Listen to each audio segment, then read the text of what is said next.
ஒரு ஊர்ல ஒரு துறவி இருந்தார், புத்த சமய துறவி. அந்த ஊர் மன்னன் அவரை பத்தி கேள்விப்பட்டிருக்கான். ஒரு நாள் புறப்பட்டு போனான், துறவியின் பாதங்களை தொட்டு வணங்கினான். அதுக்கப்புறம் சொன்னான், ஐயா, நான் உங்களை அரண்மனைக்கு அழைச்சிட்டு போறதுக்காக வந்திருக்கிறேன். இனிமே நீங்க இங்க எதுக்கு இருக்கணும் அப்படின்னானா. அவன் மனசுக்குள்ள என்ன நினைப்புன்னா, இவர் எங்க வர போறாரு, நான் ரொம்ப எளிமையானவன், எனக்கு எதுக்கு அரண்மனை வாசம்னு சொல்லி விடுவார் அப்படின்னு நினைச்சிருக்கான். ஆனா அந்த துறவி என்ன பண்ணார் தெரியுமா? அப்படியா, சரி போகலாம், வா, போய் உன் ரதத்தை கொண்டுட்டு வா, அரண்மனைக்கு போகும்பொழுது அதுக்கு தகுந்த மாதிரி ஆடம்பரமா போகணும் அப்படின்னு விட்டாரான். துறவி இப்படி சொன்னதும் அந்த மன்னனுக்கு மனசுக்குள்ள சந்தேகம் வந்துட்டுது. இவர் உண்மையிலேயே துறவி தானா, ஏமாத்து பேர் வழி மாதிரி தெரியுதே அப்படின்னு நினைச்சிருக்கான். இருந்தாலும் இனிமே என்ன பண்றது, சொல்லியாச்சு. ரதத்தை கொண்டுட்டு வந்தான். துறவி ஏறி உட்காந்தார். பக்கத்துல ராஜா. அவர் ரொம்ப உற்சாகமா வரார், இவன் ரொம்ப சோர்ந்து போய் வரான். துறவி மரத்தடியிலேயே வாழ்ந்து பழக்கப்பட்டவர், அரண்மனையில எளிமையா ஒரு இடத்துல உட்காந்துக்குவார் அப்படின்னு நினைச்சான். ஆனா அப்படி இல்லை. அரண்மனைக்கு வந்த உடனே அந்த துறவி அதை கொண்டுட்டு வா, இதை கொண்டுட்டு வான்னு சொல்லி உத்தரவு போட ஆரம்பிச்சுட்டார். அரண்மனையில இருந்தா அரசனை மாதிரி இருக்கணும் அப்படிங்கிறார். ராத்திரி பூரா சௌரியமா தூங்கினார். பகல்ல அரண்மனை தோட்டத்துல உலாவ வேண்டியது, நீச்சல் குளத்துல குளிக்க வேண்டியது, இப்படியே பொழுது போக்கிட்டு இருக்கிறார். அந்த அரண்மனையில துறவி மகிழ்ச்சியா இருக்கிறார். மன்னனால அப்படி இருக்க முடியல. அவருக்கு எந்த கவலையும் இல்லை, இவனுக்கு அரசாங்க கவலைகள். துறவி அப்படி இருக்கிறத இவனால தாங்கிக்க முடியல. ஒரு நாள் அவர்கிட்டயே போய், நான் உங்ககிட்ட கொஞ்சம் பேசணும்னு நானா. துறவி பார்த்தார். நான் இந்த அரண்மனைக்கு வரும்பொழுதே நீ என்னமோ என்கிட்ட கேட்கணும்னு நினைச்ச, ஏன் கால தாமதம்? நீ அனாவசியமா உன்னையே தொந்தரவு பண்ணிட்டு இருக்கிற, நீ கவலையா இருக்கேங்கிறது எனக்கு புரியுது. நான் மரத்தடியில் இருந்தப்போ கூட என்னை அடிக்கடி சந்திச்சுக்கிட்டு இருப்ப, ஏதாவது விளக்கம் கேட்கறது உண்டு. இங்க வந்த பிறகு என்னை சந்திக்கிறது கூட அபூர்வமா போயிட்டுது. நீ இப்போ என்ன கேட்க போறேங்கிறது எனக்கு தெரியும், இருந்தாலும் கேளு அப்படின்னாராம். வேற ஒண்ணும் இல்லைங்க, இப்போ உங்களுக்கும் எனக்கு என்ன வித்தியாசம்? 2 பேரும் அரண்மனையில தான் இருக்கிறோம். நீங்க மகிழ்ச்சியா இருக்கிறீங்க, நான் அப்படி இருக்க முடியல. இவ்வளவுக்கும் நீங்க முன்னாடி இருந்தது மாதிரி இல்லை. தினமும் தங்க தேர் கேட்குறீங்க, உயர்தரமான ஆடைகள் அணிகிறீங்க, சுவையான சாப்பாடு. இப்படி இருக்கிறப்போ உங்களுக்கும் எனக்கு என்ன வித்தியாசம்? இதுதான் மன்னனுடைய கேள்வி.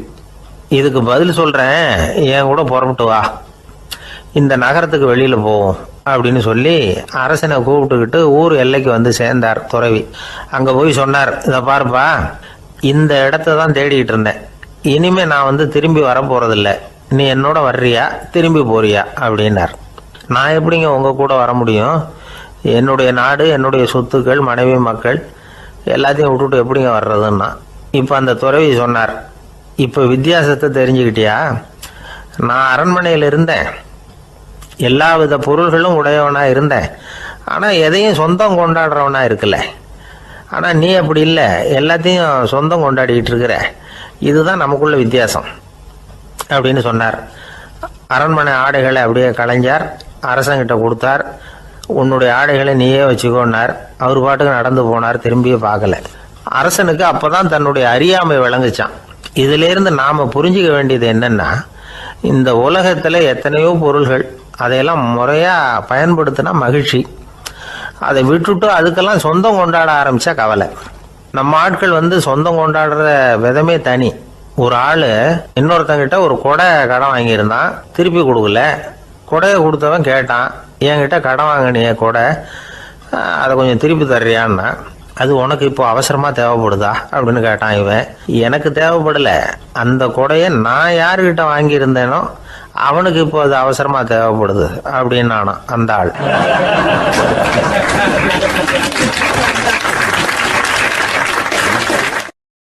ஒரு சீன தேசத்து அரசர் இருந்தார். அவருக்கு வயசாயிட்டுது. அவருக்கு அடுத்தபடியாக அவருடைய புள்ள பட்டத்துக்கு வரணும், ஆட்சி பொறுப்பை ஏற்றுக்கணும்.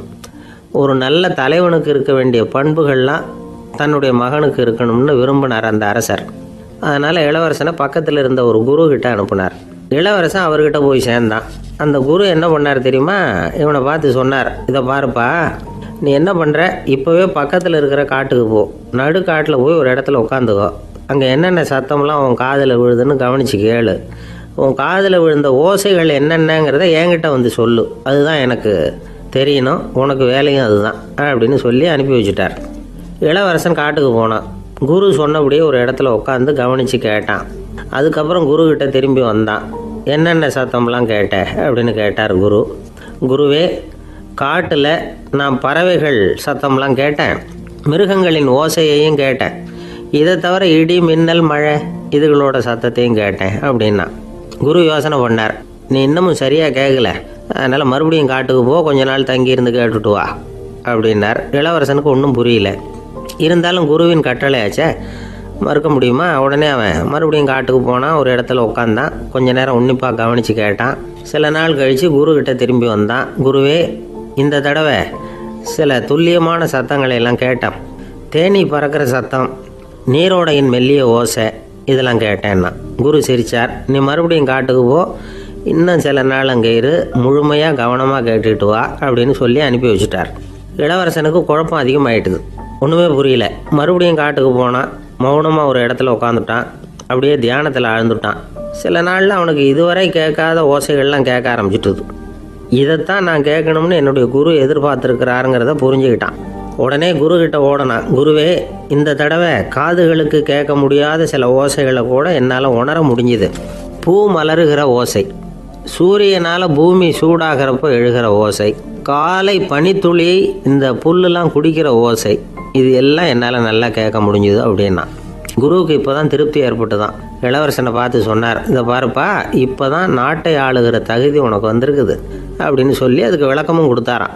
எந்த அரசன் தன்னுடைய மக்களின் இதயம் பேசுகிற மௌன மொழியை, மௌன வார்த்தைகளை கேட்குறானோ அவன்தான் ஆள தகுதி உள்ளவன். எந்த அரசன் தன்னுடைய மக்களின் உணர்ச்சிகளை உண்மையாக உணர்றானோ அவன்தான் முதன்மையான அரசன்.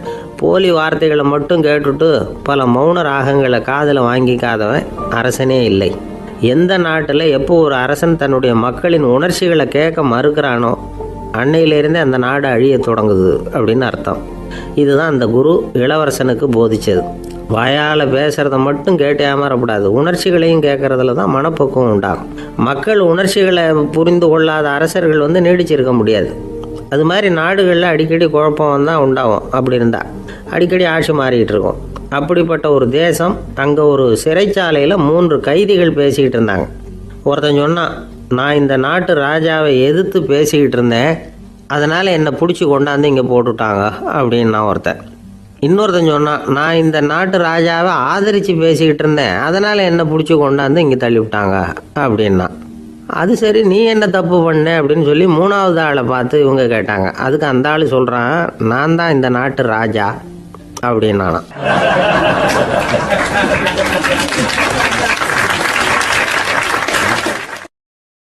ஒரு ஆள் இருந்தான், நிறைய பணம் சம்பாதிச்சான், ஆனால் செலவு பண்ண மனசு வரல, கருமி. அவன் என்ன பண்ணா, சேர்த்த பணம் பூராவையும் ஒரு மரத்தடியில் புதைச்சி வச்சுருந்தான். வாரத்துக்கு ஒரு தடவை அந்த மரத்தடிக்கு வருவான், புதைச்ச இடத்த ஆவலோடு பார்த்துக்கிட்டு இருப்பான், அதுக்கப்புறம் போயிடுவான். அவ்வளவுதான். ஒரு நாள் ஒரு திருடன் வந்தான். இவன் புதைச்சி வச்சுருந்ததெல்லாம் எடுத்துகிட்டு போட்டான். இது தெரிஞ்சு போச்சு. அந்த கருமி புலம்ப ஆரம்பிச்சிட்டான். இவன் புலம்பலை கேட்டதும் அக்கம் பக்கத்தில் இருந்தவங்கெல்லாம் ஓடி வந்தாங்க. என்ன விஷயம்னு விசாரித்தாங்க. இவன் சொன்னான். ஒரு பெரியவர் கேட்டார், ஏப்பா, வாரம் இந்த இடத்த பார்க்குறதாக சொன்னியே, எப்போவாவது இதில் இருக்கிற பணத்தை எடுத்து செலவு பண்ணியிருக்கியா அப்படின்னு கேட்டார். நான் அப்பப்போ அதை பார்க்கறது தான் வழக்கம், அதை தொட்டதே இல்லைன்னு அவன். சரி அப்படின்னா இப்போவும் நீ அதே மாதிரி வாரம் ஒரு தடவை இந்த இடத்த பார்த்துட்டு போகலாமே அப்படின்னாராம் அந்த பெரியவர். அதுவும் சரிதானே, எவ்வளவு காலமானாலும் அவன் அந்த பணத்தை எடுத்து செலவு பண்ண போகிறதில்ல. அப்படி இருக்கிறப்ப உள்ளே பணம் இருந்தாலும் ஒன்று தான், இல்லாமல் போனாலும் ஒன்று தான். இதிலிருந்து என்ன புரியுதுன்னா, ஒருத்தர்கிட்ட இருக்கிற பணத்தை கொண்டு அவர் பணக்காரரா ஏழையா அப்படின்னு முடிவு செய்கிறது சரியில்லை. அந்த செல்வத்தை அனுபவிக்கிற திறன், பயன்படுத்துகிற திறன், அதை வச்சு தான் அவர் ஏழையா பணக்காரரா அப்படிங்கிறத நிர்ணயம் பண்ணணும். அதுதான் சரி. செலவு பண்ண தெரியாதவன் சேகரம் பண்ணிகிட்டே இருக்கிறதுனால என்ன பிரயோஜனம்? தலைமுடியே இல்லாதவன் தாராளமாக சீப்புகளை வாங்கி சேகரம் பண்ணுறது மாதிரி தானே இது. சில சமயம் செலவு பண்ண நாம் தயாராக இருந்தால் கூட அந்த செல்வம் நமக்கு பயன்படுறதில்ல. அரேபியாவில் ஒரு நகை வியாபாரி விலை உயர்ந்த முத்துக்களை எல்லாம் அவர் வச்சு வியாபாரம் பண்ணிகிட்டு இருந்தார். அவர் ஒரு சமயம் ஒரு பாலைவனம் வழியாக போயிட்டு இருக்கிறார் ஒட்டகத்தில். அப்போ திடீர்னு கடுமையான புயல் வீச ஆரம்பிச்சுட்டுது. திசை தவறி இவர் எங்கேயோ வந்துட்டார். கூட வந்தவங்களையும் காணல, எங்க போனாங்களோ தெரியல. இவர் ரொம்ப பயந்து போய் அங்கேயும் எங்கேயுமா அலைஞ்சு திரியிறார். வழியே தெரியல. பசி கடுமையாயிட்டுது. ஒட்டகத்து முதுகுல ஒரு மூட்டை இருந்தது. அதை பிரிச்சு பார்த்தார். உள்ள ஏதாவது இருக்கான்னு தேடி பார்க்கறார். அது வரைக்கும் கண்ணில் தட்டுப்படாத அபூர்வமான ஒரு பை கண்ணில் பட்டுது. ஆஹா, அதில் ஏதாவது சாப்பிட்றதுக்கு இருக்கும் அப்படின்னு நினச்சி ஆவலாக அதை பிரித்து பார்க்குறார். அந்த பையில் விலை உயர்ந்த முத்துக்கள் நிறைய இருந்துதான். அப்போ தான் அவர் நினச்சாராம், விலை உயர்ந்த முத்துக்கள் கூட சாப்பிட்றதுக்கு உணவாக முடியாது அப்படிங்கிறத புரிஞ்சுக்கிட்டாராம். எந்த நேரத்தில் எது நமக்கு தேவையோ அது நமக்கு தாராளமாக கிடைக்கணும். அப்படி அது கிடைக்கிறதுக்கு நம்மக்கிட்ட இருக்கிற செல்வம் பயன்படணும். அது நமக்கும் பயன்படலாம், நம்ம மூலமாக அடுத்தவங்களுக்கும் பயன்படலாம். அதுதான் செல்வத்தின் பயன். ஒரு மரத்தடியில் ஒருத்தன் உட்காந்து அழுதுகிட்டு இருந்தான். அந்த பக்கமாக வந்த இன்னொருத்தன் ஏப்பா அழுதுகிட்டு இருக்கிறேன்னு கேட்டான். இந்த இடத்துல தான் பூமிக்கு அடியில் பணம் இருக்குது, புதைச்ச இடம் தெரியல, அதான் அழறேன் அப்படின்னா. நல்லா ஞாபகப்படுத்தி பாரு, எந்த இடத்துல புதைச்ச அப்படின்னு கேட்டான் இவன். அது எப்படி எனக்கு தெரியும், புதைச்சி வச்சிருக்கிறவன் நான் இல்லையே, எங்க எழுத்து விட்டுக்காரன் அப்படின்னானா இவன்.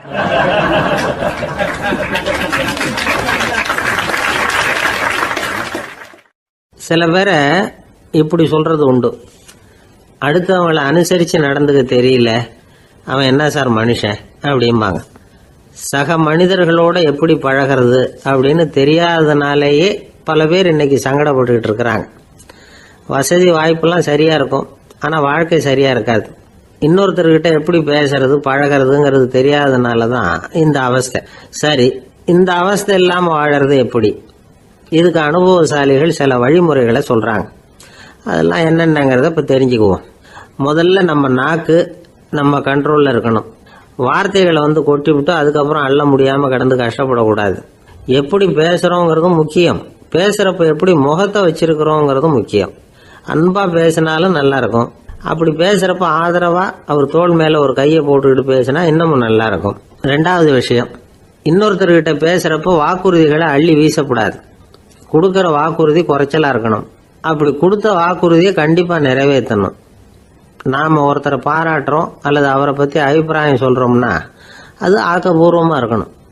நம்ம பாராட்டு அல்லது விமர்சனம் அடுத்தவருடைய முன்னேற்றத்துக்கு உதவுறது மாதிரி இருக்கணும். நாம் சொல்கிறத கேட்டுட்டு அவன் தலையில் கையை வச்சுட்டு உட்காந்துடக்கூடாது. எப்பவும் உற்சாகமாக இருக்கணும், முகம் மலர்ச்சியாக இருக்கணும். மனுஷன் இருந்தால் வருத்தம், கவலை, ஏமாற்றம் எல்லாம் இருக்க தான் செய்யும். அதெல்லாம் மனசில் இருக்கட்டும். அந்த வருத்தமும் கவலையும் ஏமாற்றமும் சேர்ந்துக்கிட்டு நம்ம முகத்தில் இருக்கிற மலர்ச்சியை மூடி மறைக்கிறதுக்கு நாம் இடம் கொடுத்துடக்கூடாது. எந்த விஷயத்தை பற்றி யாருக்கிட்ட பேசினாலும் வெளிப்படையாக பேசணும், திறந்த மனசோட பேசணும். மூடி மறைச்சி முன்னு மூழ்கிக்கிட்டு இருக்கக்கூடாது. இன்னொருத்தர்கிட்ட பேசுகிறப்போ விவாதம் பண்ணுங்க, அது தப்பு இல்லை. ஆனால் வாதாடிக்கிட்டு இருக்கக்கூடாது. அதாவது என்ன சொல்கிறாங்கன்னா, டிஸ்கஸ் பண்ணலாம், ஆர்கியூ பண்ணக்கூடாதான். நம்மக்கிட்ட இருக்கிற நல்ல குணங்களை நாம் எடுத்து சொல்லிகிட்டு இருக்கக்கூடாது. அந்த நல்ல குணங்களே நம்மளை பற்றி எடுத்து சொல்லணும். அது மாதிரி நடந்துக்கணும். அதே மாதிரி அடுத்தவங்க கிட்ட உள்ள கெட்ட குணங்களை பற்றி அவசியம் இல்லாமல் நாம் பேச வேண்டியதில்லை. உங்களை பற்றி யாராவது தப்பாக பேசுகிறாங்களா, அப்படி அவங்க பேசுறதுல உண்மை இல்லையா அப்படின்னா அதை நீங்கள் பொருட்படுத்த வேண்டியதில்லை, விட்டுடலாம். அது தானாக போயிடும். ஒரு 4-5 பேரோட பேசிக்கிட்டு இருந்தீங்கன்னா எல்லாருக்கும் முக்கியத்துவம் கொடுங்க, யாரையும் அலட்சியப்படுத்தாதீங்க. தமாஷா பேசலாம், ஆனால் உங்கள் தமாஷ் அடுத்தவங்களை கேலி பண்ணுறதா இருக்கக்கூடாது. நமக்கு கிடைக்க வேண்டியது கிடைக்கலையே அப்படிங்கிற தவிப்பு நம்மகிட்ட இருக்கக்கூடாது. அது தேவையில்லை. உங்கள் செயல்பாடுகள் தெளிவாக இருக்கட்டும், பாராட்டு தானாக அவங்கள தேடிட்டு வரும். இன்னொரு மனுஷனுடைய மனசுல கௌரவமான ஒரு இடத்த பிடிக்கணும்னா நாம இந்த குணத்தை எல்லாம் நம்ம கிட்ட வளர்த்துக்கணும். இதெல்லாம் அனுபவசாலிகள் சொல்லி இருக்கிற குறிப்புகள். இந்த குறிப்புகளை சரியா புரிஞ்சுக்கணும், அது முக்கியம். தப்பா புரிஞ்சுக்கிட்டா என்ன ஆகும் தெரியுமா? இதை கேளுங்க. ஒருத்தர் வந்தார், சார் அடுத்தவங்க தோள் மேல கையை போட்டுக்கிட்டு அன்பா பேசணும்னு சொன்னீங்க, அப்படிதான் பேசினேன். அவரு முதுக கூட தட்டி கொடுத்தேன், என் வேலை போயிட்டுது சார், வீட்டுக்கு அனுப்பிச்சுட்டாங்க அப்படின்னார். யாருக்கிட்ட அப்படி பேசுனீங்கன்னு கேட்டோம். என் முதலாளி கிட்ட சார் அப்படிங்கிறார் ரொம்ப சோகமா.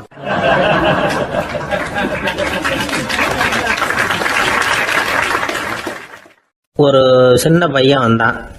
அவனை பார்த்து ஒரு கேள்வி கேட்டோம். ஏன்ப்பா உங்கள் வீட்டில் அம்மா புத்திசாலியா அப்பா புத்திசாலியா அப்படின்னு. அவன் அலட்சியமாக நம்மளை பார்த்து சிரிக்கிறான். என்ன சார் இது, இந்த காலத்தில் இது கூட தெரியாமல் இருக்கிறீங்களே அப்படிங்கிறான். ஒரு சின்ன பையன் நம்மளை பார்த்து இப்படி கேட்டு விட்டானே அப்படின்னு நினைக்கிறப்போ நமக்கு ஒரு மாதிரி ஆகிடும்.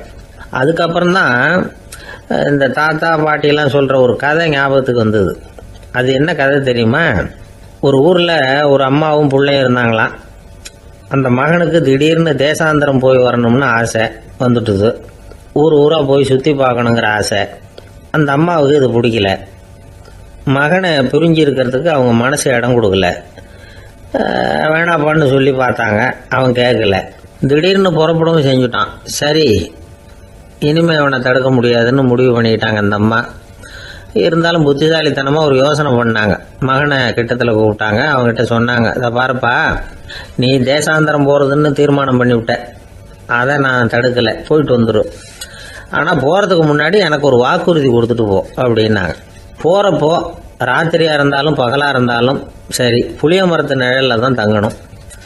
திரும்பி வர்றப்போ இரவும் பகலும் நீ வேப்ப மரத்து நிழல்லே தங்கணும் அப்படின்னாங்க. சரி, அப்படியே செய்கிறேன்னு சொல்லி வாக்குறுதி கொடுத்தான் பையன். புறப்பட்டு போனான். போகிற வழியில் புளிய மரத்து நிழல்லே தங்கினான், தூங்கினான். அப்படி போய்கிட்டே இருந்தான். 7வது நாள் அவன் உடம்பு சுகமில்லாமல் போயிட்டுது. ரொம்பவும் பலவீனமாயிட்டான். இனிமேல் நடக்க முடியாதுங்கிற நிலைமை வந்துட்டுது. யோசிச்சு பார்த்தான். சரி, இதுக்கு மேலே போக வேண்டாம் அப்படின்னு முடிவு பண்ணிட்டு திரும்பி வர ஆரம்பிச்சுட்டான். திரும்பி வர்றப்போ வழியில் வேப்ப மரத்து நிழல்லையே தங்கி வந்தான். நாளுக்கு நாள் உடம்பு சரியாக வந்துட்டுது. 7வது நாள் வீட்டுக்கு சேர்றான். உடம்பு பழையபடியே கலகலப்பாயிட்டுது. பூரண சுகம். தேசாந்திரம் போன பையன் திரும்பி வந்துட்டானே அப்படின்னு அந்த அம்மா ஆச்சரியப்படலை. ஏன்னா அவங்களுக்கு தெரியும் இப்படி ஆகும்னு. பையன் சீக்கிரமாக திரும்பி வரணுங்கிறதுக்காக தான் அவங்க அந்த யோசனையை சொன்னாங்க. என்ன விஷயங்கிறதையும் அவங்களே சொன்னாங்க. மகனே, புளிய மரத்து நிழல் உடம்புக்கு உஷ்ணத்தை கொடுக்கும், சீக்கம் உண்டாக்கும். அதனால் நீ தொடர்ந்து புளிய மரத்து நிழலில் தங்கினாவே நோய்க்கு ஆளாயிட்ட. அதனால் நல்ல பயணத்தை முடிச்சுக்கிட்டு திரும்பி வரணுங்கிற முடிவுக்கு வந்துட்ட. திரும்பி வர்றப்போ நீ தங்கினது வேப்ப மரத்து நிழல். அது உடம்புக்கு குளிர்ச்சியை தரக்கூடியது, நோயை தீர்க்கக்கூடியது.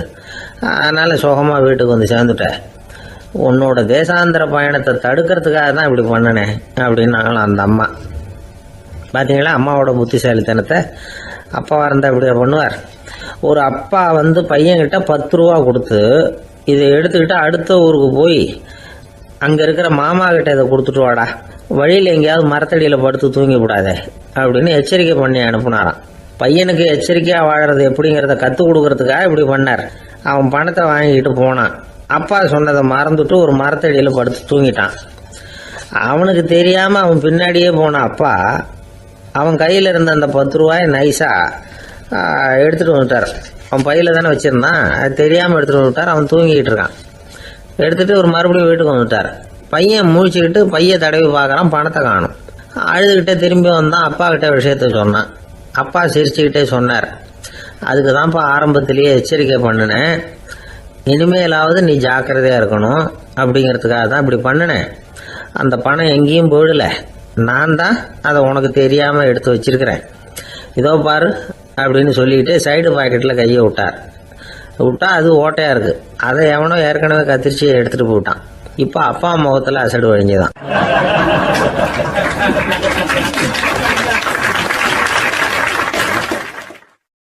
ஒரு பல்கலைக்கழகம், அங்கே ஒரு இலக்கிய பேராசிரியர், அவர் பாடம் நடத்திக்கிட்டு இருந்தார். ராபர்ட் ப்ரௌனிங் எழுதிய கவிதைகளை பற்றி சொல்லிகிட்டு இருக்கிறார். மாணவர்களும் ரொம்ப அக்கறையாக அதை கேட்டுக்கிட்டு இருக்கிறாங்க.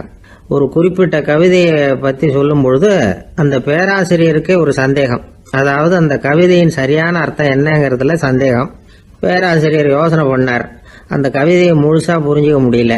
அதனால் மாணவர்களை பார்த்து சொன்னார், மாணவர்களே, ஒரு நாள் பொறுத்துங்க, இந்த கவிதையை எழுதின கவிஞர் எங்கள் வீட்டுக்கு பக்கத்தில் தான் இருக்கிறார். இன்னைக்கு சாயந்தரம் நான் அவரை நேரிலேயே போய் பார்க்குறேன்.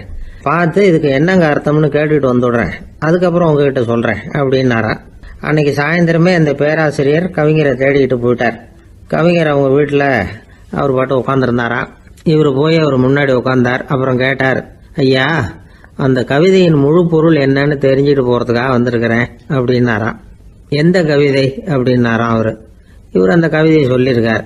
கவிஞர் கொஞ்சம் யோசனை பண்ணிவிட்டு அப்புறம் சொன்னாராம், பேராசிரியரே நீங்க கொஞ்சம் தாமதமா வந்துட்டீங்கன்னாராம். இவருக்கு ஒன்றும் புரியல. நீங்க என்ன சொல்றீங்க, நான் தாமதமா வந்துட்டேன்னா? நீங்க தான் உயிரோடு இருக்கிறீங்களே, அப்படி இருக்கும்பொழுது நான் தாமதமா வந்துட்டேன்னா அது எப்படி அப்படின்னு இவர் குழம்பி இருக்கிறார். இப்ப கவிஞர் சொன்னாராம், ஐயா நான் உயிரோடு இருக்கிறேன்னா இல்லையாங்கிறது முக்கியம் இல்லை. நான் அந்த கவிதை வரிகளை எழுதினப்போ 2 பேருக்கு அதோட அர்த்தம் தெரிஞ்சிருந்தது. இப்போ ஒரே ஒருத்தருக்கு தான் அதோட அர்த்தம் தெரியும் அப்படின்னாராம். பேராசிரியர் யோசனை பண்ணியிருக்கார். அப்படின்னா அந்த ஒருத்தர் கவிஞர் ராபர்ட் பிரவுனிங்கை தவிர வேற யாரா இருக்க முடியும்? இவர் தான் அப்படிங்கிறத அவர் மனசுல நினைச்சுக்கிட்டார். அதனால சொன்னார், ஐயா நான் தாமதமா வரல, அந்த கவிதையின் பொருள் என்ன அது சொல்லுங்கன்னார். பேராசிரியரே நான் சொல்றது உங்களுக்கு புரியலன்னு நினைக்கிறேன். நான் இந்த வரிகளை எழுதினப்போ 2 பேருக்கு அதோட அர்த்தம் தெரிஞ்சிருந்தது. அந்த 2 பேர் யாருன்னா, ஒருத்தர் ராபர்ட் பிரவுனிங், அதாவது நான், இன்னொருத்தர் கடவுள். இப்போ அது கடவுளுக்கு மட்டும்தான் தெரியும்.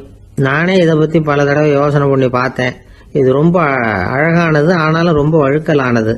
அதை பிடிச்சிட்டோம்னு நினைச்சிட்டு இருக்கும் பொழுதே காத்து மாதிரி அது உங்ககிட்ட இருந்து ஓடி போயிடுது. எனக்கு ரொம்பவும் வருத்தமா தான் இருக்குது. நிச்சயமா நான் தான் இந்த வரிகளை எழுதியிருக்கிறேன். அதுல அர்த்தம் இருக்குங்கிறது எனக்கு தெரியும், அதை நான் உணர்றேன். ஆனா நீங்க என்ன மன்னிக்கணும், எனக்கே கூட அதை என்னால விளக்க முடியல. அப்படி இருக்கும் பொழுது உங்களுக்கு எப்படி அதை நான் விளக்க முடியும் அப்படின்னு அந்த கவிஞர். அனுபவிக்கப்படக்கூடிய எல்லாமே விளக்கப்படக்கூடிய ஒன்றல்ல, விளக்கப்படும் எல்லாமே அனுபவிக்கப்படக்கூடிய ஒன்றல்ல அப்படிங்கிறது ஞானிகளுடைய கருத்து. அதுக்காக தான் அந்த சம்பவம்.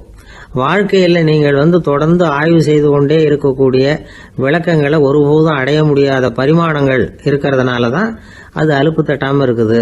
உங்களால் நிறைய அனுபவிக்க முடியும், இருந்தாலும் நீங்கள் அனுபவித்து அறிந்த விஷயங்கள் கூட வார்த்தைகளால் விளக்கப்பட முடிவதில்லை அப்படிங்கிறது பெரியோர் சிந்தனை. இதெல்லாம் ஒரு பக்கம் இருக்கட்டும். நமக்கு தெரிஞ்ச பேராசிரியர் ஒருத்தர் 1 மணி நேரம் ரொம்ப விவரமா வகுப்பு எடுத்தார். கடைசியா சொன்னார், மாணவர்களே ரொம்பவும் எளிமையா விளக்கமா எல்லா விவரமும் சொல்லியிருக்கிறேன். அதனால இதுல உங்களுக்கு சந்தேகம் வர்றதுக்கு வாய்ப்பே இல்லை. இருந்தாலும் கேட்க வேண்டிய கடமை கேட்கிறேன். இது வரைக்கும் நடத்தினதுல யாருக்காவது ஏதாவது சந்தேகம் உண்டா அப்படின்னு கேட்டாராம். எனக்கு ஒரே ஒரு சந்தேகம் தான் சார் அப்படின்னு எழுந்திரிச்சு நிக்கிறான் ஒருத்தன். என்னன்னு கேட்டாராம். இது வரைக்கும் நீங்க என்ன பாடம் சார் நடத்துனீங்க அப்படின்னானா அவன்.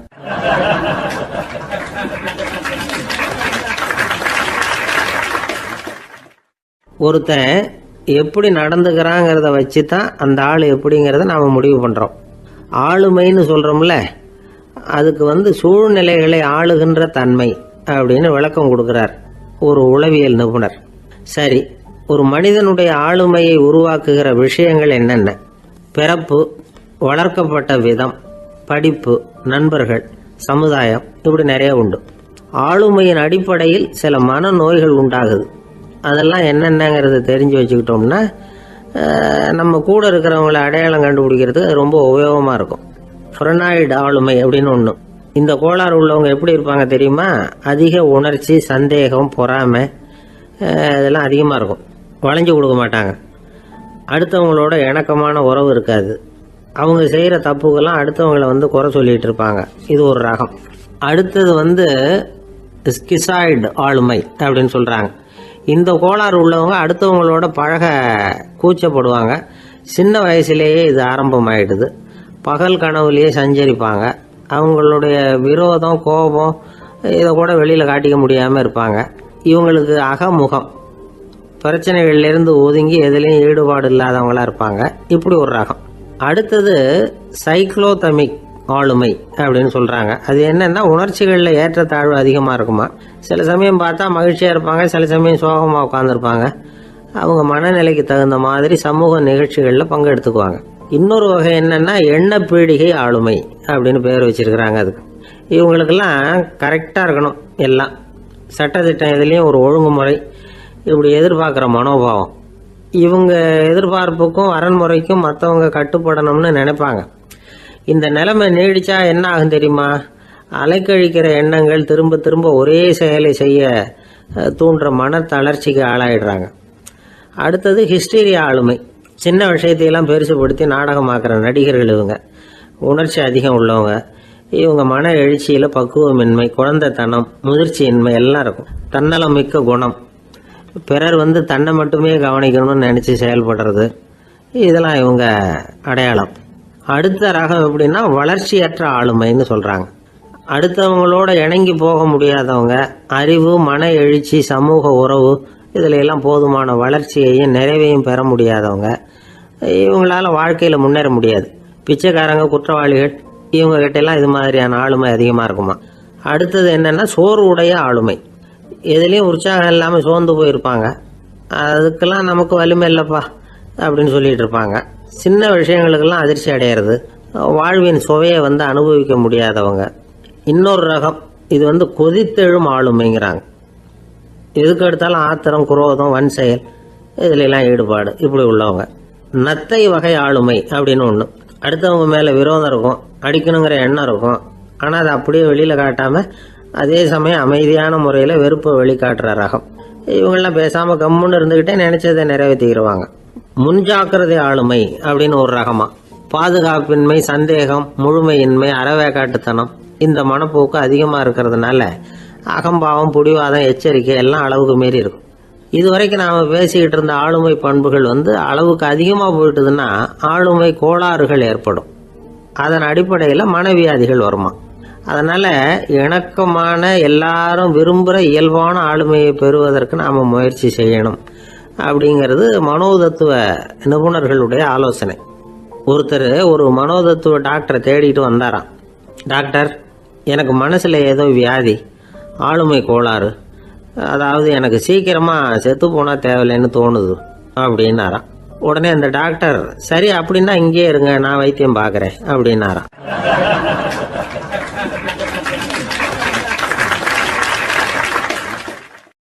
பந்திக்கு முந்தர ஆசாமிகள் நம்மள பல பேர் உண்டு. அப்படி முந்தறதுக்கு கூட முயற்சி பண்றவங்க நிறைய பேர் இருக்கிறாங்க. இதுல என்ன ஒரு விஷயம்னா, பந்திக்கு முந்தறது கூட தப்பு இல்லை.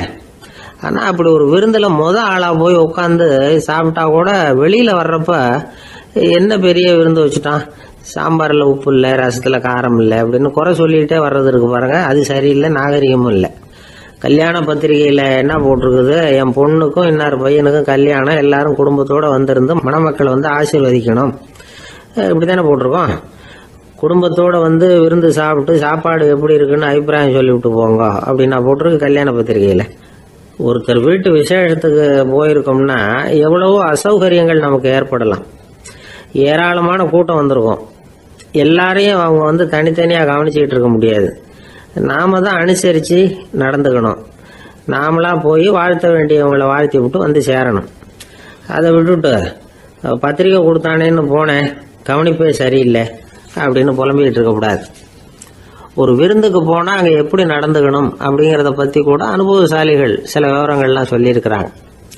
இந்த காலத்தில் கல்யாணம், பிறந்த நாள், அது இதுன்னு நிறைய விருந்துகள் நடக்குது. அதெல்லாம் எதுக்காக? மனித உறவுகளை வளர்த்துக்கிறதுக்காக தான், வேற எதுக்கு? ஒரு விருந்துக்கு போனால் அமைதியாக பொறுமையாக போய் உட்காரணும். அடித்து பிடிச்சிக்கிட்டு இடத்த பிடிக்க போகிறேன் அப்படின்னு நிற்கக்கூடாது. முதல் பந்தி நடந்துக்கிட்டு இருந்தால் அது முடிஞ்சு இலை எடுத்து சுத்தம் பண்ணதுக்கு அப்புறம் போய் உட்கார்றது தான் நாகரீகம். இலை எடுக்கிறதுக்கு முன்னாடியே அங்கே போய் உட்காந்தா நல்லா இருக்காது. நீங்கள் சாப்பிட்டுட்டு உட்காந்துருக்கீங்களா, சாப்பிட்றதுக்கு உட்காந்துருக்கீங்களா, பார்க்குறவங்களுக்கு சந்தேகம் வந்துடும். அதே மாதிரி இலையில எல்லா ஐட்டமும் பரிமாறினதுக்கு அப்புறம் சாப்பிட ஆரம்பிக்கணும். ஒவ்வொரு ஐட்டமாக வைக்க வைக்க நாம் பாட்டுக்கு எடுத்து உள்ளே தள்ளிகிட்டே இருந்தோம்னா எதை வச்சோம் எதை வைக்கலன்னு பரிமாறினவரே குழம்பி போயிடுவார். ஏன்னா எப்போ பார்த்தாலும் இலை காலியாகவே இருக்கும். சாப்பிட்றப்போ உங்கள் சாப்பாட்டையே நீங்கள் கவனிக்கணும். அடுத்தவங்க இலையில என்ன இருக்குது, பக்கத்தில் இருக்கிறவர் எதை அதிகமாக சாப்பிட்றார், இதெல்லாம் நமக்கு என்னத்துக்கு? எல்லாரும் சாப்பிட்டு முடிக்கிற வரைக்கும் பொறுமையாக இருக்கிறது தான் நல்லது. நீங்கள் மட்டும் திடீர்னு பாதியில் எழுந்திரிச்சு பக்கத்தில் இருக்கிறவங்களுக்கு சங்கடமாக இருக்குமேங்கிறதெல்லாம் யோசிக்காமல் நீங்கள் பாட்டு எழுந்திரிச்சு போகக்கூடாது. பக்கத்தில் உள்ளவங்க உங்களை எழுந்திரிக்க சொன்னால் எழுந்திரிச்சு போகலாம். விருந்துகளில் சாப்பாட்டை வீணாக்கிறதே ஒரு நாகரிகமாக போட்டுது இந்த காலத்தில். சாப்பாட்டுக்கே கஷ்டப்பட்டுக்கிட்டு பல பேர் இந்த உலகத்தில் இருக்கிறப்போ சாப்பாட்டை வீணாக்கிறது எவ்வளவு பெரிய மோசங்கிறத நினச்சி பார்க்கணும். வேணுங்கிற அளவுக்கு கேட்டு வாங்கி சாப்பிட்றது தான் முறை. விருந்தில் இந்த பஃபே அப்படின்னு சொல்லி ஒரு முறை சொல்கிறாங்கல்ல, அதாவது உணவு வகைகளையெல்லாம் பொதுவாக ஒரு இடத்துல வச்சுடுறது, நமக்கு தேவையானதை நாமே எடுத்துட்டு ஒரு தட்டில் போட்டுக்கிட்டு சாப்பிட வேண்டியது. இதில் கூட சில பேர் தேவைக்கு அதிகமாக எடுத்து போட்டுக்கிட்டு வீணாக்குறாங்க. சில சமயம் கடைசியாக சாப்பிட போகிறவங்களுக்கு எல்லா ஐட்டமும் கிடைக்காம போகலாம். அதை போய் பெருசு பண்ணிகிட்டு இருக்கக்கூடாது. என்ன சார் இந்த அளவுக்கு கூடவா நாகரிகம் தெரியாமல் இருக்கிறோம், இதை போய் பெருசாக சொல்ல வந்துட்டீங்களே அப்படின்னு நினைக்கலாம். ஒருத்தர் 2 பேருக்கு இந்த விவரம் தேவைப்படலாம். அவங்க காதலையும் இது விழட்டுமேங்கிறதுக்காக தான் இது. ஒரு பெரிய கல்யாண விருந்து நடந்துக்கிட்டு இருந்தது. விருந்து மண்டபத்து வாசலில் ஒருத்தர் நின்றுக்கிட்டு வர்றவங்களையெல்லாம் ரொம்ப மரியாதையாக வணங்கி உள்ளே அனுப்பி வச்சுக்கிட்டு இருந்தார். எப்படி தெரியுமா? வர்றவங்க கையெல்லாம் பிடிச்சி முத்தம் கொடுத்து அதுக்கப்புறம் உள்ளே அனுப்பி வச்சுக்கிட்டு இருந்தாராம். கூட்டம்லாம் முடிஞ்சதுக்கப்புறம் அவர்கிட்ட போய் கேட்டிருக்கிறாங்க, சார் நானும் எவ்வளவோ விருந்துகளுக்கு போயிருக்கிறேன், இருந்தாலும் இவ்வளவு மரியாதையாக வர்றவங்க கைக்கெல்லாம் முத்தம் கொடுத்து வரவேற்கிறத இங்கே தான் பார்க்குறேன் அப்படின்னு சொன்னாங்க. அதுக்கு அவர் சொன்னார், அட போங்க சார், நான் முத்தம் கொடுக்கல, முந்தின பந்திக்கு வந்து சாப்பிட்டவங்களே அடுத்த பந்திக்கும் வர்றாங்களான்னு மோந்து பார்த்து அனுப்பி வச்சுக்கிட்டு இருந்தேன் அப்படின்னார்.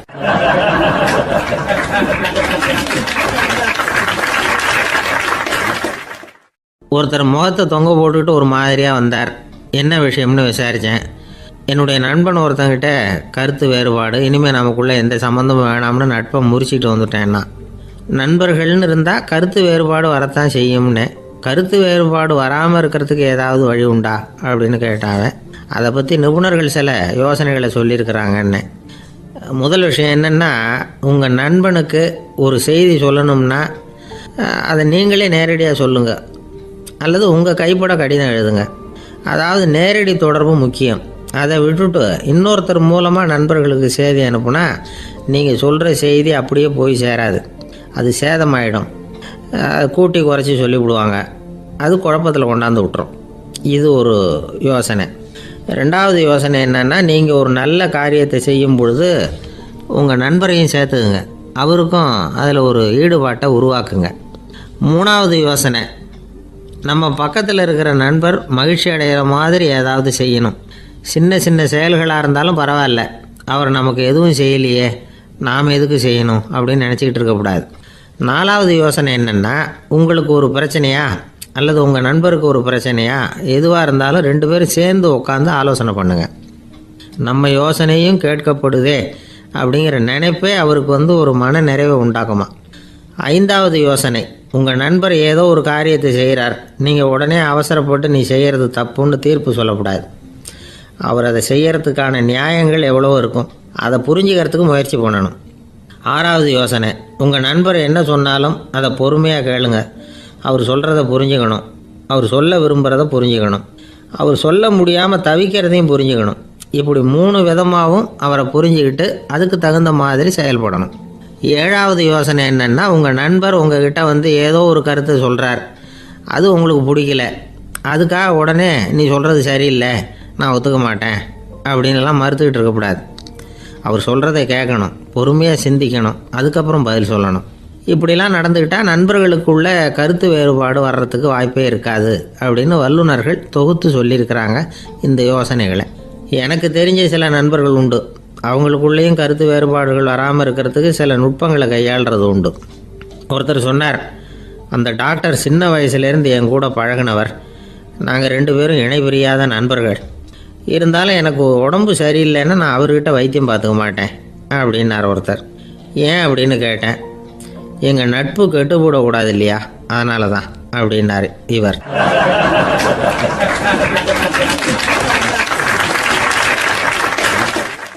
ஒரு சிகை அலங்கார கூடம், ரொம்ப சுறுசுறுப்பாக எல்லாரும் வேலை செஞ்சுக்கிட்டு இருக்கிறாங்க.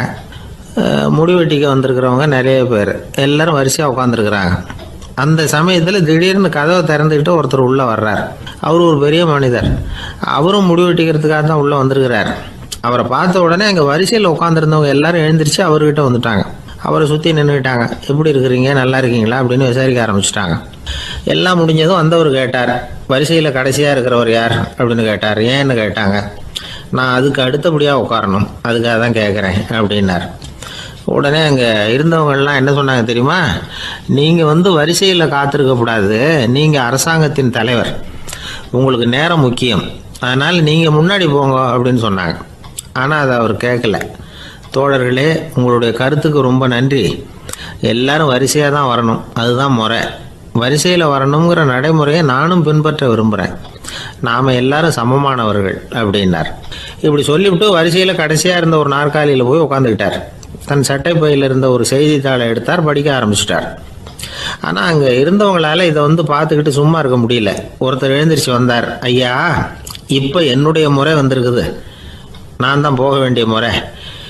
உங்களை இங்கே காத்திருக்க வைக்கிறத விட ஒரு 5 ஆண்டுகளுக்கு கூட நான் முடிவெட்டிக்காமே இருந்துட முடியும் அப்படின்னார்.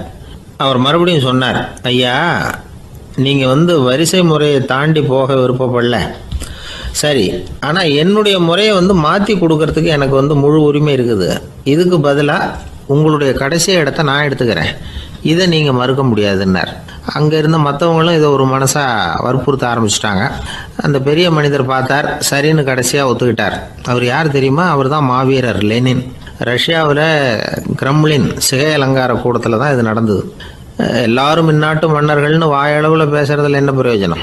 நாம் எல்லாரும் சமங்கிறத நடைமுறையில் கடைபிடிச்சி காட்டினவங்க கொஞ்சம் பேர் தான்.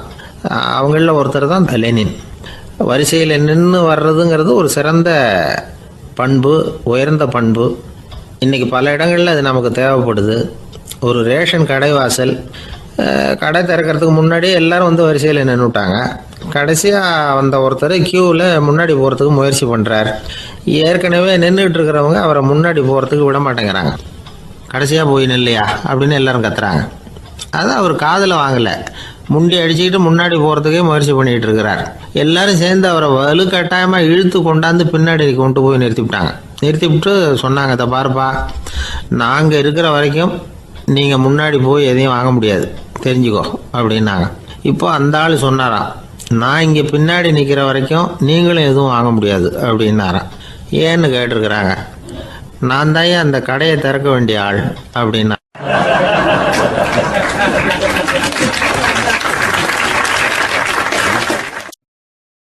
ஒருத்தர் ஒரு தவறு செஞ்சு விடுறாருன்னு வச்சுக்கோங்க. உடனே நீ செஞ்சது தவறு அப்படின்னு சொல்கிறது ஒரு வகை. அதுக்கு பதிலாக எது சரின்னு அவர் புரிந்து கொள்ள உதவி செய்கிறது இன்னொரு வகை. இந்த 2வது வகை இருக்குது பாருங்கள், நிர்வாக இயலில் இது ரொம்ப முக்கியம். அலுவலகத்தில் வேலை பார்க்குற ஒருத்தர் முக்கியமாக தெரிஞ்சுக்க வேண்டியது என்ன தெரியுமா? சக ஊழியர்கள்கிட்ட எப்படி பழகணும், மேலதிகாரிகள்கிட்ட எப்படி பழகணும், தனக்கு கீழே வேலை செய்கிறவங்கக்கிட்ட எப்படி பழகணும், வாடிக்கையாளர்கள்கிட்ட எப்படி பழகணும், இவங்க எல்லார்கிட்டையும் செம்மையான உறவை ஏற்படுத்திக்கிறது எப்படி, இதையெல்லாம் சொல்லிக் கொடுக்குற பாடம் தான் இன்டர் பர்சனல் ஸ்கில், திறமையான உறவு அப்படிங்கிறது. எந்த வேலையில் இருந்தாலும் சரி, இந்த உறவுகளை வளர்க்கும் திறன் உள்ளவங்க சீக்கிரம் முன்னுக்கு வந்துடுறாங்க. மற்றவங்க கிட்ட உறவை பலப்படுத்திக்கிறது எப்படி அப்படின்னு தெரிஞ்சுக்கிட்டோம்னா எந்த ஒரு தடையையும் சுலபமாக தாண்டி செய்கிற தொழிலில் முன்னுக்கு வந்துடலாம். ஹார்வர்டு பல்கலைக்கழகத்தில் ஒரு கணக்கெடுப்பு பண்ணி பார்த்தாங்களாம். பார்க்குற வேலையில் எது மாதிரி குணாதிசயம் உள்ளவங்க வேகமாக முன்னுக்கு வர்றாங்க அப்படின்னு தெரிஞ்சுக்கிறதுக்காக இந்த கணக்கெடுப்பு. வெவ்வேறு துறையில் வேகமாக முன்னுக்கு வந்திருக்கிற பல பேரை சந்தித்து இந்த சர்வேயை நடத்தியிருக்கிறாங்க. அவங்க கண்டுபிடிச்சி சொல்லியிருக்கிற உண்மை என்ன தெரியுமா? ஒருத்தர் ஒரு வேலையில் இருந்தால் அது சம்பந்தப்பட்ட சப்ஜெக்ட் பற்றிய அறிவு 35% இருந்தால் போதுமா. ஆனால் உறவுகளை வளர்க்கக்கூடிய திறன், இன்டர் பர்சனல் ஸ்கில்லு 65% வேணும். இப்படி உள்ளவங்க சீக்கிரம் முன்னுக்கு வந்துவிடுறாங்களாம். அதனால் ஒருத்தருக்கு வேலை சரியாக புரியலைன்னா கூட விவரமாக மற்றவங்கக்கிட்ட பழகிறது எப்படின்னு புரிஞ்சால் போதும், அவர் முன்னுக்கு வந்துடலாம். அலுவலகங்களில் மட்டும் இல்லை, எல்லா இடங்கள்லையும் இது ரொம்ப முக்கியம். வீட்டுக்குள்ளேயும் இது ரொம்ப முக்கியம், வீட்டுக்கு வெளியேயும் இது முக்கியம். அடுத்தவங்கக்கிட்ட பழகிறது எப்படிங்கிறத தெரிஞ்சிக்காதவன் வாழ்க்கையில் முன்னேற முடியாது. இன்றைக்கி ஆயுதங்களால் காயப்படுத்தி கொள்ளுகிறவர்களை விட வார்த்தைகளால் காயப்படுத்தி கொள்ளுகிறவர்கள் தான் அதிகம். பெரியவங்க என்ன சொல்கிறாங்க தெரியுமா? நீங்கள் இந்த பூமியில் பிறந்ததன் அர்த்தம் பூர்த்தி ஆகணும்னா அடுத்தவங்களுக்கு உதவி பண்ணுங்க. அடுத்தவங்களுக்கு உதவி செய்ய முடியாவிட்டால் கூட பரவாயில்லை, ஆனால் யாரையும் புண்படுத்தி விடாதீங்க அப்படின்னு சொல்கிறாங்க. எனக்கு தெரிஞ்ச ஒருத்தர் ஒரு அலுவலகத்தில் வேலை பார்க்குறார். அவர் சொல்லுவார், எனக்கு இந்த இன்டர் பர்சனல் ஸ்கில் ரொம்ப அதிகம் சார். சக ஊழியர்கள்கிட்ட ரொம்ப சுமூகமாக நடந்துக்குவேன். என் கூட வேலை பார்க்குற ஒருத்தருக்கு ஏதாவது ஒரு கஷ்டம்னா அந்த சமயத்தில் அவர் செய்ய வேண்டிய வேலையை நான் செஞ்சுருவேன் சார் அப்படிம்பார். நான் அவர்கிட்ட சமீபத்தில் அப்படி ஏதாவது செஞ்சுருக்கீங்களா அப்படின்னு கேட்டேன். செஞ்சுருக்கேன் சார். போன வாரம் புதன்கிழமை ஆஃபீஸில் என் பக்கத்து சீட்டுக்காரருக்கு வயிற்று வலி. உடனே நான் மெடிக்கல் லீவ் போட்டுவிட்டு எங்கள் வீட்டுக்கு போயிட்டேன் சார் அப்படின்னார்.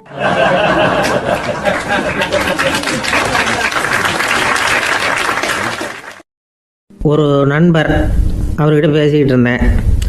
மனித உறவுகள் பற்றி அவர் சொல்லிகிட்டு இருந்தார். அமெரிக்காவில் தந்தை மகன் உறவு எப்படி இருக்குது அப்படிங்கிறத விளக்கிறதுக்கு அவர் ஒரு கதையை சொன்னார். ஒரு அப்பா பகல் பூராவும் அலுவலகத்தில் வேலை, ஓடி ஆடி உழைச்சிக்கிட்டு களைச்சி போய் ராத்திரி 10 மணிக்கு மேலே வீடு திரும்பினான். வீட்டு வாசலில் அவரோட மகன் காத்துக்கிட்டு இருக்கிறான். இன்னமும் தூங்கலை. அப்பா வாசல்லையே தடுத்து நிறுத்தி, அப்பா உனக்கு சம்பளம் எவ்வளவு அப்படின்னு கேட்குறான்.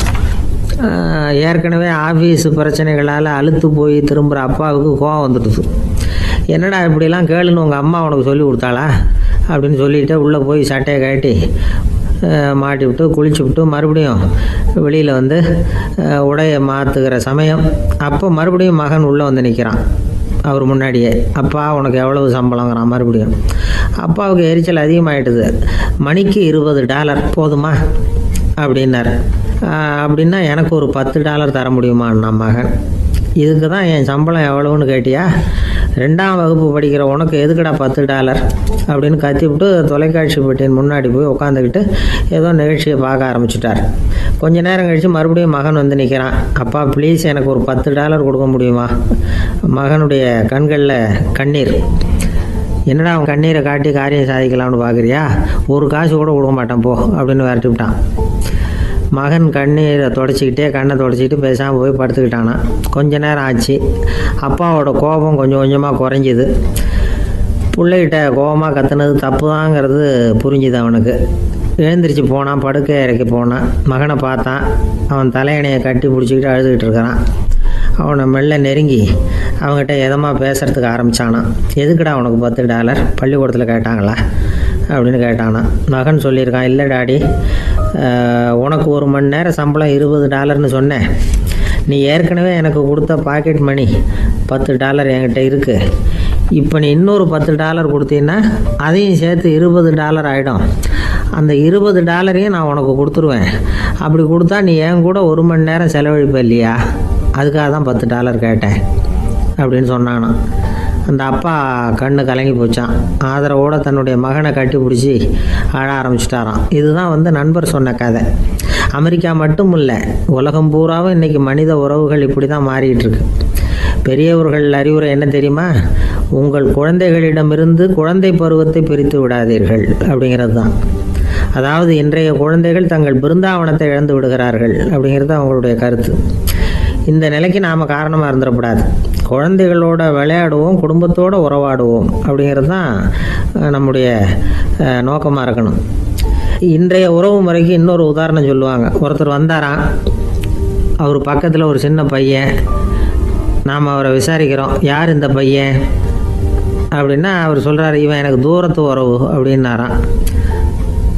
இந்த தூரத்து உறவுன்னா எப்படின்னு இருக்கான். இதுக்கு அவன் சொல்லியிருக்கிறான், இவன் எங்கள் அப்பாவுக்கு 8வது புள்ள அப்படின்னானான்.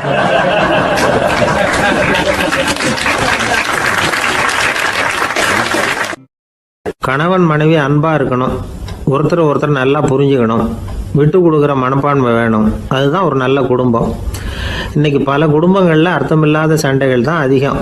கிராமப்புறங்களில் வேடிக்கையாக ஒரு கதை சொல்லுவாங்க. ஒரு ஊரில் ஒரு ஆள் இருந்தான். வேலை வெட்டி இல்லாமல் சும்மாவே இருந்தான்.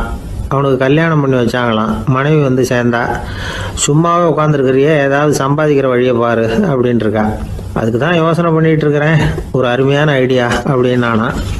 என்ன அது சொல்லு அப்படின்ட்டுருக்கா. அவ ஒரு ஆட்டுக்குட்டி வாங்க போகிறேன்னு இருக்கான். அதை வாங்கி என்ன பண்ண போகிறேன்னா, அந்த குட்டி வளரும், பெருசாகும், அதுக்கப்புறம் அது நிறைய குட்டி போடும் அப்படின்ட்டுருக்கான். சரி, அப்புறம் என்ன, அதையெல்லாம் சந்தையில் கொண்டுட்டு போய் விற்றுவிட்டு அந்த காசுக்கு ஒரு எருவு மாடு வாங்கலாம். சரி, அது எதுக்கு? எருவு மாடு நிறைய பால் கொடுக்கும், அதை கொண்டுகிட்டு போய் பால் பண்ணையில் கொடுப்பேன், அல்லது நானே விற்றுருவேன், கை நிறைய காசு கிடைக்கும். அதுக்கப்புறம் ஒரு பசுமாடு வாங்குவேன், பாலையும் விற்கலாம், நாமளும் காய் போட்டு சாப்பிட்லாம், இப்படிலாம் சொல்லியிருக்கான். அப்போ அந்த பொண்ணு சொல்லிச்சான், அடுத்த தெருவில் இருக்கிற எங்கள் அம்மா வீட்டுக்கும் கொஞ்சம் பால் கொடுத்து அனுப்பலாம் அப்படின்ட்டுருக்கா அந்த பொண்ணு. இந்த இடத்துல கணவனுக்கு கோவம் வந்துட்டுது. அது எப்படி உங்கள் அம்மா வீட்டுக்கு எதுக்கு கொடுக்கணும், அதெல்லாம் முடியாதுன்றிருக்கான். இந்த இடத்துல சண்டை ஆரம்பமாயிட்டுது. கொஞ்ச நேரத்தில் 2 பேரும் சத்தம் போட ஆரம்பிச்சிட்டாங்க. கடுமையான சண்டை நடக்கிறத பக்கத்து வீட்டுக்காரன் காதில் வாங்கினான். அவன் ஓடியாந்தான். அவனுக்கு தெரியும் வாங்காத மாட்டுக்காக இப்படி சண்டை போட்டுக்கிட்டு இருக்கிறாங்கங்கிறது அவனுக்கு புரியும். அவன் ஓடி வந்து சொன்னான், ஏண்டா உன்னோட பசுமாட்டை ஒழுங்காக கட்டி போடக்கூடாதான்னு இருக்கான். என்னடா சொல்கிறேன்னா இவன், உன் மாடு என் தோட்டத்தில் வந்து மேய்ஞ்சுட்டுது, பயிரெலாம் நாசமாயிட்டுது, 10,000 ரூபா அளவுக்கு சேதம், அதை வாங்கிட்டு போகிறதுக்கு தான் வந்தேன், குடுறா 10,000 நானா. இவன் அரண்டு போயிட்டான். அப்புறம் சொன்னான், டே நான் இன்னும் மாடே வாங்கலையே, அதுக்குள்ளே அது வந்து எப்படிடா உன் தோட்டத்தில் மேயும், என்னடா உளறேன்னு இருக்கான். நீ தாண்டா இப்போ உளறிக்கிட்டு இருக்க, மாடே வாங்கலை, அதுக்குள்ளே எப்படிடா வந்து உன்னுடைய மனைவி அவங்க அம்மா வீட்டுக்கு பால் கொடுத்து அனுப்ப முடியும் அப்படின்னு அவன் கேட்டானா. நம்ம ஆளுக்கு இப்போ தான் புத்தி வந்துதான். அர்த்தமே இல்லாத சண்டை போட்டுக்கிட்டு இருக்கிறோம் அப்படிங்கிறத அவன் புரிஞ்சுக்கிட்டானான். இது நம்ம முன்னோர்கள் சொல்லியிருக்கிற ஒரு கதை. சண்டையில தான் அர்த்தம் இல்லையே தவிர கதையில் அர்த்தம் உண்டு. அதாவது இல்லாத விஷயங்களுக்காக சண்டை போட்டுக்கிட்டு இல்லறத்தை வீணாக்கிக்கிட்டு இருக்கிற மனிதர்கள் இன்றைக்கு நிறைய பேர் இருக்கிறாங்க. ஒருத்தன் தன்னுடைய மனைவியை பற்றி மாமனார்கிட்ட புகார் சொன்னானா, மாமா உங்கள் பொண்ணு அர்த்தமில்லாத சண்டை போடுறா, எதுக்கு எடுத்தாலும் எடுத்து எறிஞ்சு பேசுகிறா அப்படின்னு இருக்கான். நீ எப்படி மாப்பிள்ளை அதை சமாளிக்கிற அப்படின்னு கேட்டிருக்காரு அவரு. அவள் எடுத்து எறியறது என் மேலே படாமல் ஒதுங்கி நின்றுக்கிறேன் அப்படின்னு நானா இவன்.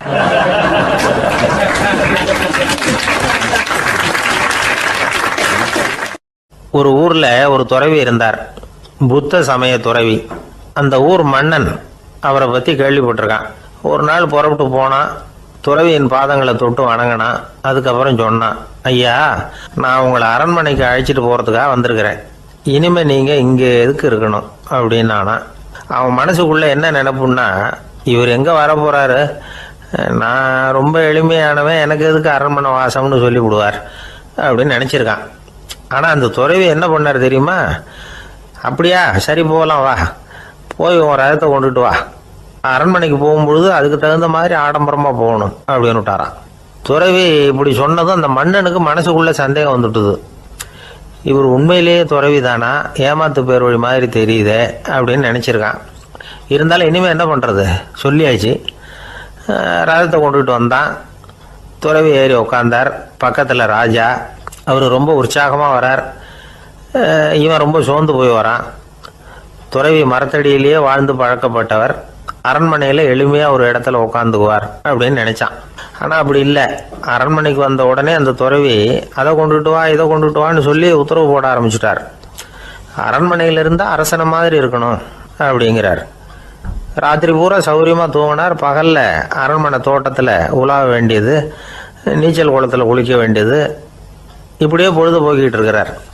அந்த அரண்மனையில துறவி வந்து மகிழ்ச்சியா இருக்கிறார். மன்னனால அப்படி இருக்க முடியல. அவருக்கு எந்த கவலையும் இல்லை, இவனுக்கு அரசாங்க கவலைகள். துறவி அப்படி இருக்கிறத இவனால தாங்கிக்க முடியல.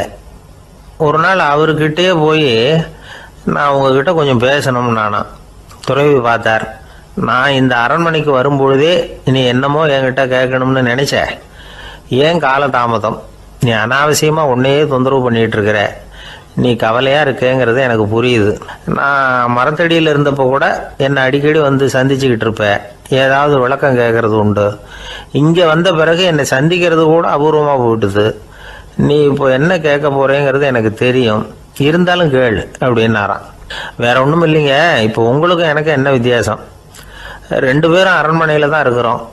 நீங்க மகிழ்ச்சியா இருக்கிறீங்க, நான் அப்படி இருக்க முடியல. இவ்வளவுக்கும் நீங்க முன்னாடி இருந்தது மாதிரி இல்லை.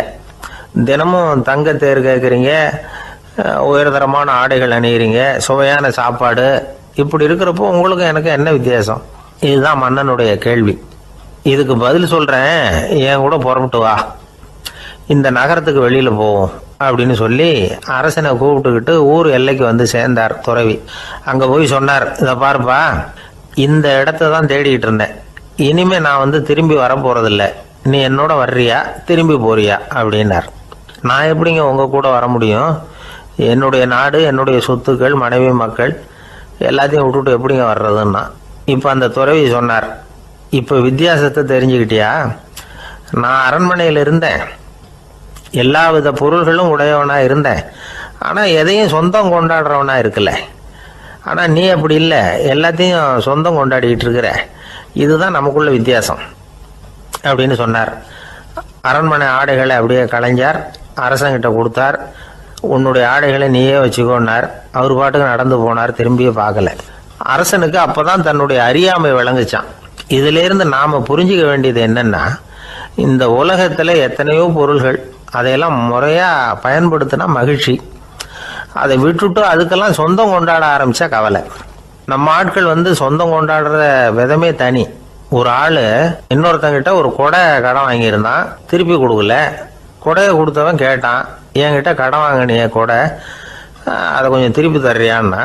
அது உனக்கு இப்போ அவசரமா தேவைப்படுதா அப்படின்னு கேட்டான் இவன். எனக்கு தேவைப்படல, அந்த கொடையை நான் யாருக்கிட்ட வாங்கியிருந்தேனோ அவனுக்கு இப்போ அது அவசரமா தேவைப்படுது அப்படின்னு நானும் அந்த ஆள்.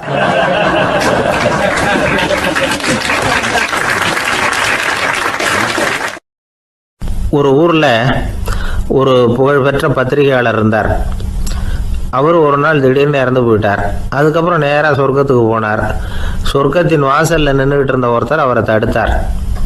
இதை பாரு, ஏற்கனவே இங்கே 12 பத்திரிகையாளர்கள் இருக்கிறாங்க, அவங்களுக்கே இங்கே வேலை இல்லை. அதுக்கு என்ன காரணம்னா, சொர்க்கத்தில் திடுக்கிடும் செய்திகள்லாம் ஒன்றும் கிடையாது. அப்படி என்ன இருக்க போகுது இங்கே எல்லாம் அது ஒழுங்காக நடந்துகிட்டு இருக்கோம். எல்லாம் ஒழுங்காக நடந்தால் பத்திரிகைகளுக்கு சுவாரஸ்யமான கொலை கொள்ளை தீ வைப்பு இது மாதிரி எதுவும் இங்கே இல்லை.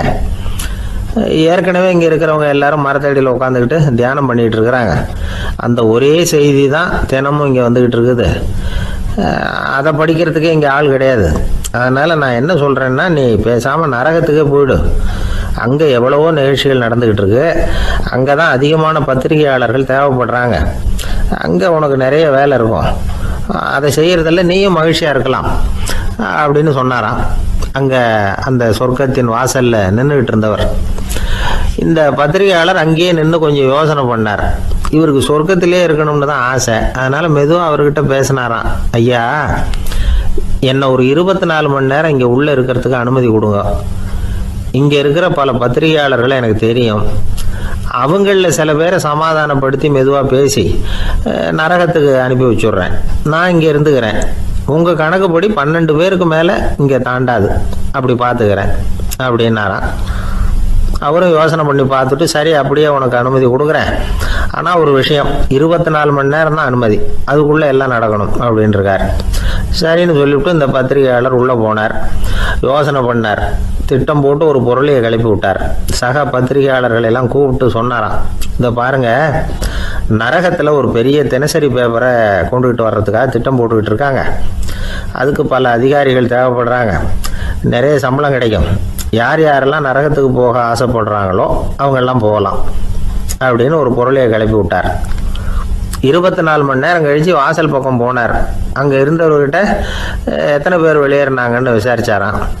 அப்போ அவர் இவரை, நீ வெளியே போகக்கூடாது, முதல்ல உள்ளே தான் இருக்கணும் அப்படின்னு தடுத்தாராம். அப்புறம் சொன்னாராம், நீ சொன்ன செய்தியை கேட்டதும் இங்கே இருந்த எல்லா பத்திரிகையாளர்களுமே நரகத்துக்கு போயிட்டாங்கப்பா, உள்ளே யாருமே இல்லை, அதனால் நீ உள்ளே இருக்கலாம் அப்படின்னாராம். இதை கேட்டதும் இந்த பத்திரிகையாளரே குழம்பி போயிட்டார்.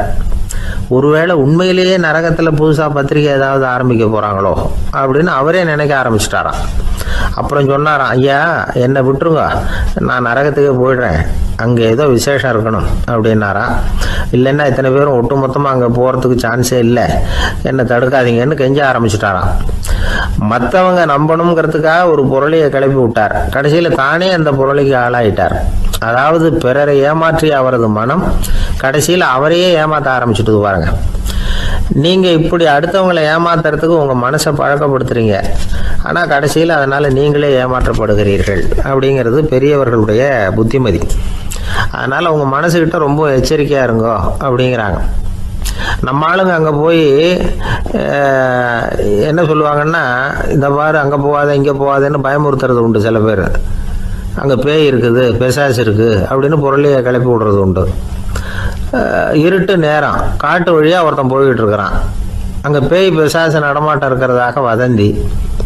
இவன் பயந்துக்கிட்டே வேகமாக போகிறான். காடு முடிஞ்சு மெயின் ரோட்டுக்கு வந்து சேர்ந்தான். அப்பாடா, ஒரு பஸ்ஸு நின்றுக்கிட்டு இருக்கு தனியாக. இருட்டில் லேசாக தெரிஞ்சுது. ஓடி போய் ஏறி உள்ளே உட்காந்துக்கிட்டான்.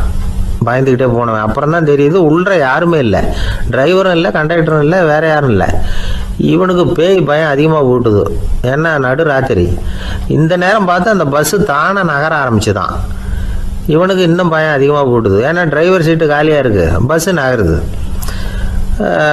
இவன் உடம்பு பூரா நடுங்க ஆரம்பிச்சுட்டுது. வீல்னு கத்தலாமான்னு பார்த்தான். அந்த நேரம் பார்த்து அவன் தோளில் ஒரு கை விழுந்துதான். திடுக்கிட்டு திரும்பி பார்த்துருக்குறான். அங்கே டிரைவர் நிற்கிறார். அவர் சொன்னாராம், ஏன்பா ஏற்கனவே பஸ்